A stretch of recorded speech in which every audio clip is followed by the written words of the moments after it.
Olá, bem-vindos a mais um episódio do podcast Sem Bata Branca. Hoje estou a fazer assim uma gravação espontânea, nem sei bem que tema é que vai ser daqui, apesar que tenho mais ou menos alguma ideia, que é a parte de nós às vezes separarmos várias partes da nossa vida e não percebermos que elas estão interligadas, não é? E isto é válido também para a saúde, porque quando nós acabamos por estar alinhados, por exemplo, na nossa profissão, carreira, maternidade, nosso próprio ser, acabamos também por estar alinhados na vida, não é? Muitas das vezes o que nos é incutido é que temos que separar estas partes e que, não é, no trabalho tens que ser a Joana do trabalho e depois com os amigos és a Joana dos amigos, casa és a Joana da casa. E eu não acredito nisto, eu acredito que nós precisamos autênticos e para estarmos ligados à nossa essência, somos quem somos, quer parte e lugar.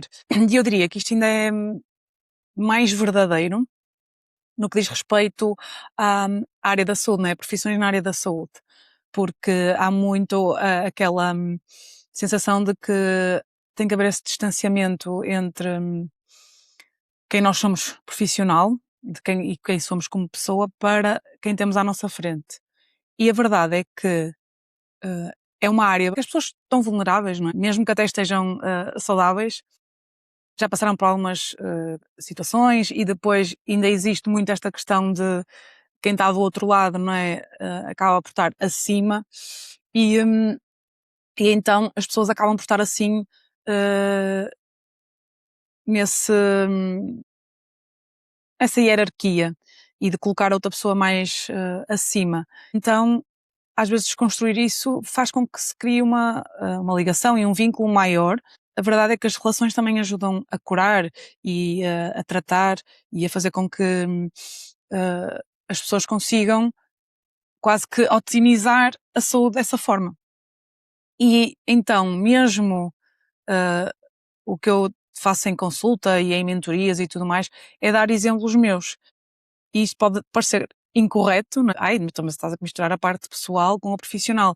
Mas eu acho que isto torna mais humano e quando fazem isso comigo também, resulta muito melhor, não é? Mesmo que seja na área da saúde, nos negócios. Essa autenticidade, para mim, faz toda a diferença.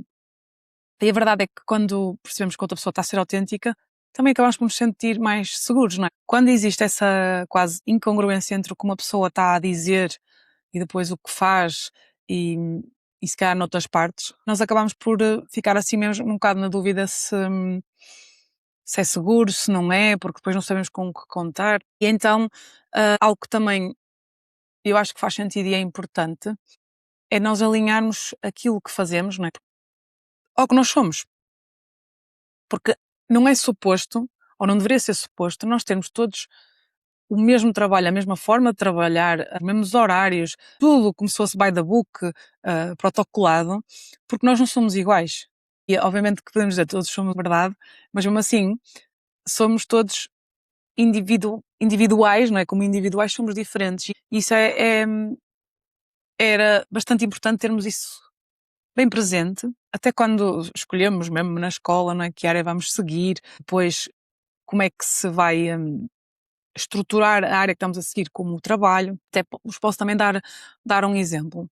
Porque é que tem que ser, ou seja, por exemplo, como médicos, como profissionais de saúde, tem que ser ter várias consultas presenciais online, umas a seguir às outras e que cada uma com o seu timing. Obviamente que, fazendo aqui essa ressalva, que é importante a previsibilidade, não é? Então também temos que ter alguma estrutura para saber depois também gerir as outras partes da nossa vida, tudo certo. Mas porquê é que não criamos coisas mais flexíveis? Porquê é que, e por isso é que também nasceu daí a questão de eu fazer mentorias por áudio, não é? Porquê é que não se pode fazer realmente diferente e dar, por exemplo, a liberdade de, durante 24 horas, trocar áudios sobre dúvidas, não é? E claro que aqui, fazendo ainda outra ressalva sobre esta ressalva, não é? Que não serão mesmo questões agudas ou urgentes ou não é? De doença, que seja necessário ser visto presencialmente ou até mesmo com uma consulta mais estruturada, não é? Mas por outras questões de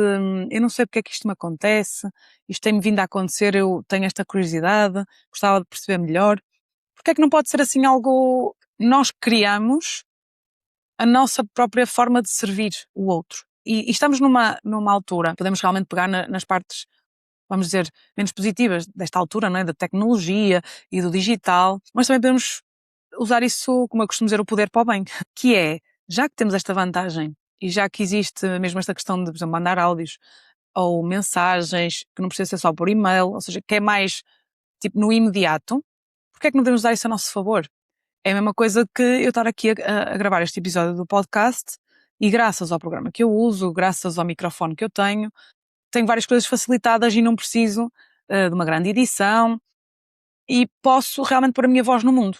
Sendo que, se fosse há muitos anos atrás, seria mais difícil, não é? Tinha que ser por pombo correio ou algo do género, não é? Passando aqui um bocadinho a brincadeira. E isto também é outra questão, não é? Sou uma pessoa que gosta muito de mandar piadas e tenho este humor e não me fazia sentido também não integrar isso nas consultas que faço.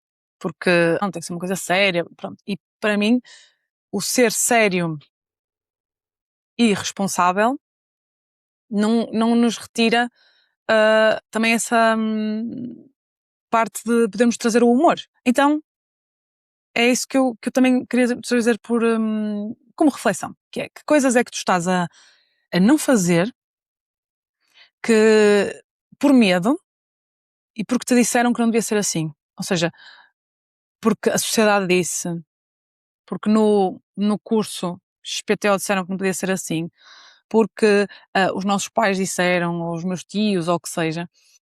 Quais são essas coisas que podem estar a bloquear o, o tu teres sucesso? E agora vou pegar no sucesso e desconstruir esta palavra e esta definição, que é, ou pelo menos para mim, o sucesso não é só ter, vamos dizer, uma agenda super cheia e faturar bastantes euros ou dólares, ou queiram, ou criptomoedas, mas sim tu teres isso e sentiste bem e pensares assim, pá, estou mesmo em prazer, eu gosto mesmo de fazer isto e não me sinto esgotada, porque para uma pessoa pode ser completamente plausível fazer 18 pessoas 6 horas e está porreiríssima e pensar assim, pá, não, mas eu gosto é de ver estas coisas e resolver rápido e tudo mais. E para outra pessoa dizer assim, pá, não, eu quero estar 1h30 com aquela pessoa. Pronto, isto até levando mais para a área da saúde, apesar que também pode ser coaching, mentorias e etc. E isso foi uma coisa que eu fui desconstruindo, que é, hum, às vezes esse dinheiro mais fácil, não é, de fazer esta questão de ver várias pessoas, num período de horas, não é algo que me possa deixar a mim feliz, não é? E com prazer com essa sensação de sucesso. Está tudo certo se para outra pessoa for, e ainda bem, não é? Porque é realmente necessário. Mas questionar, e eu realmente questionar, mas assim, pá, não é por aqui o caminho, eu quero ter tempo para aquela pessoa. E eu sou uma pessoa, podem me chamar intensa e sou profunda e gosto de ir às profundezas da pessoa que tenho à frente. Daí a questão também desta mentoria por áudio, não é? De eu poder ir às profundezas nesse sentido. Não limito no tempo, não é? Não é naquela sessão de 1h30 que eu estou a limitar. E como se vai trocando áudios, depois a pessoa vai tendo também alguns insights e depois eu também, e se vai falando, acaba por se ir desconstruindo mais e tendo mais essa liberdade. Ainda para mais, sendo 3 dias, numa mesma semana, ah, que eu sei que é intenso e pode realmente não é para toda a gente, vai-se conseguir ir ao cerne da questão que a pessoa possa trazer, não é? Olha, eu ouvi falar-te do Human Design, não sei o que é o Human Design e tenho essa curiosidade porque gostava de me conhecer um bocadinho melhor nessa perspectiva, ou então também já percebi que tu estudas psicogenealogia e a parte das constelações familiares e da saúde sistémica, gostava de perceber mais sobre isso. Ou então tenho aqui umas dúvidas e umas questões acerca do sono infantil, sinto que faz mais sentido uma coisa assim do que estar a fazer uma consulta, por isso vamos falar sobre isso, ou então sobre parentalidade. E ao pegarmos numa destas questões específico, sendo que o que eu vos posso dizer é que eu ponho sempre o meu cunho, não é? Não vai ser algo, vamos dizer, super protocolado do que eu aprendi, mas de todas estas junções que eu tenho, não é? Acabo por não se segregar, não é? Acaba por integrar, e aliás, a criação da saúde disruptiva é mesmo isso, é existir esta disrupção para que depois possa existir essa integração, porque o que eu sinto e cada vez mais tenho essa certeza dentro de mim é que isto de existirem separações e tipo quase grupos de eu sou da medicina convencional, mas eu sou das holísticas ou integrativas, ou queiramos chamar, e existir esta quase luta de quem é que está certo, quem é que está errado, não me faz muito sentido. Porque há lugar para tudo e para uma saúde plena, eu diria que a integração disto tudo é que seria o caminho. E é isso que eu coloco também no que faço e no que trago, tanto nos conteúdos gratuitos como nos pagos, com tudo isso, não é? E essa é a minha autenticidade, não é? É a minha verdade. Que eu não a quero também, vamos assim dizer, vender a quem também não tem essa perspectiva, não é por aí. Mas não me faz sentido na saúde existirem este tipo de, como eu já disse, não é? De equipas, parece equipas de futebol ou de política, tipo em separação, não é? Religiões, quase. Porque se nós temos uma pessoa à nossa frente que queremos ajudar, se tivermos mais ferramentas ou conhecermos mais ferramentas e mais técnicas e tudo mais, vamos conseguir ajudá-la de uma melhor maneira.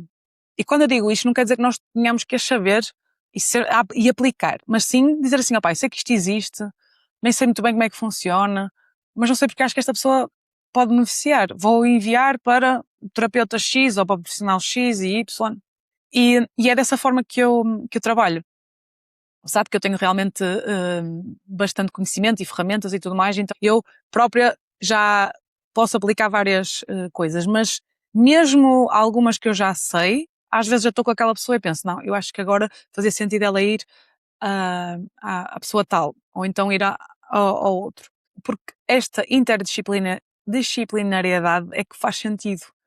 Quase criar essa rede de profissionais e terapeutas seria super interessante e eu acredito que já há algumas coisas a rolar no background em que isso vai acontecer e que está cada vez a acontecer mais. E eu gosto de acreditar que também sou essa ponte, tanto ponte de conhecimento como ponte entre pessoas. E posto isso, nas minhas mentorias acabo por fazer isso, não é? Pode parecer esquisito, mas és uma médica, agora és mentora, e eu digo, por que não? Porque é que eu não posso fazer estas várias coisas? Porque é que me vou limitar? Porque fiz curso, e é verdade, não é? Um curso de 6 anos, depois mais a especialidade de Medicina Geral Familiar de 4 anos, e ia ficar com essa carga de, mas agora eu fiz isto tudo, tanto eu sou médica de família, e então não posso sair da caixa, não é? É ser assim. Não, nós podemos sempre nos reinventar e também tenho colegas meus que fizeram o mesmo, com a medicina estética, com a medicina de longevidade, com outras áreas que agora se falam mais, mas que anteriormente cá não havia essa abertura, mas que nós também fomos alargando esses horizontes. Então, por que não uma médica também falar de saúde sistémica e de parentalidade e na parte da psicogenealogia e de mentorias e eu quero que seja de marketing, de como aparecer nas redes sociais, de como tu passares essa autenticidade para o teu trabalho, para o teu servir, porque às vezes falta mesmo isso e é aí que entra mesmo a parte do autoconhecimento que eu acho que é mesmo, para mim é importante. Quando nós nos conhecemos melhor, e às vezes pode não ser necessário nenhuma ferramenta, nem técnica, nem nada, pode ser só simplesmente parar. Nós vamos aos pouquinhos construindo quase isso estão a ver como aos legos, não é? Uma peça mais outra peça e perceber assim, espera lá, esta peça estava aqui, mas a verdade é que esta peça não me pertence, então vai. Ou então, dizer, olha, estava aqui escondida esta peça, eu nunca tinha visto e agora estou a ver e ela é mesmo bonita e faz-me todo sentido e deixa-me alegre. E então é essa desconstrução e reconstrução e até construção que faz com que nós consigamos nos conhecer melhor e avançar. E às vezes é só com essa ação de fazer algo que vamos percebendo. E às vezes é fazer e errar e voltar a fazer, porque não? Porque quando nós nos permitimos e temos essa, vamos chamar coragem, o medo não deixa de estar ali. Porque às vezes também há essa misconception, não é? De que o medo tem que desaparecer para nós conseguirmos agir. E não, é o medo e ele vai estar sempre ali e ainda bem que ele existe porque nos protege. Mas muitas vezes é medo de coisas que não são reais. Elas são sempre reais, não é? Mas não seja na nossa concepção mental. É às vezes medo de coisas que podem acontecer e que depois na realidade não acontecem. E desconstruindo esse medo, não é? Às vezes fazendo perguntas, refletindo tudo isso, nós conseguimos pegar vamos dizer assim, no pote da coragem e avançar na mesma. E o medo vai estar ali. Eu posso-vos dar o meu exemplo, não é? Desta questão de lançar a audiomentoria, não é? A mentoria por áudio. Ninguém sabe o que é isto. Vamos dizer, ela está tola, tipo, o que é que tem a ver contigo? Olha, agora lembrou-se, é médica e lembrou-se, não é? Ter esse medo de ser julgada, o medo de ninguém comprar, o medo de mais uma coisa que estou a lançar e depois não avança, várias coisas assim, mas se realmente eu não for e experimentar, eu não vou saber. E também o facto de experimentar pode-me dar hum, mais algumas peças nessa construção de legos que eu estava, não é, pegando nessa analogia, de que, esta faz sentido, esta peça aqui. Mas olha, se calhar se eu a virar assim, ainda fica melhor. Ou se colocar outra por cima, ainda fica melhor. Muitas das vezes não é preciso mais um curso, mais uma formação para nós avançarmos. Porque o medo vai continuar lá. E eu também, no outro dia estava a dizer isso, e é uma coisa que eu acredito, que é, muitas das vezes, e se calhar há algumas pessoas tu que estás-me a ouvir, né, pode ressoar contigo ou não, do síndrome do impostor, que é nós acharmos sempre que não somos quase suficientes e que há sempre, que tipo, quem sou eu, não é? Aquela pessoa é que é melhor porque tem mais seguidores, ou porque já faz isto há mais tempo, ou porque tem 30 formações diferentes da minha, não é? Então, às vezes está aí o síndrome do impostor. E o que eu costumo dizer é, eu acho que ele é bom, e ele existir, porque quase que nos protege da questão do ego, de acharmos que somos melhor que os outros, ou o que seja, né? De esse ego exagerado. E também nos permite ir na mesma aprendendo ao longo do tempo e não estagnar. No entanto, se ele for demasiado grande, não é? Quase que tem que haver um equilíbrio. Se for demasiado grande esse síndrome do impostor, nós acabamos por não fazer nada. E vamos bloquear e estagnar. Por medo e porque, lá está, não pegamos no pote da coragem e o medo está ali maior. E então tem que haver esse equilíbrio. Portanto, eu acho que, o que eu acho, isto é só uma opinião, é que a síndrome do impostor, para quem o tem forte, não é? Se calhar nunca vai desaparecer. Eu não gosto de dizer nunca, mas pode acontecer isso, de não desaparecer, mas vai estar sempre ali a matutar. E esse matutar é que nos vai quase, tipo assim, picar, espicaçar, não é? Para nós continuarmos a evoluir, tanto como pessoa, como profissional, tudo, não é? Como eu estava a dizer, esta integração que eu acho que faz sentido existir no nosso ser.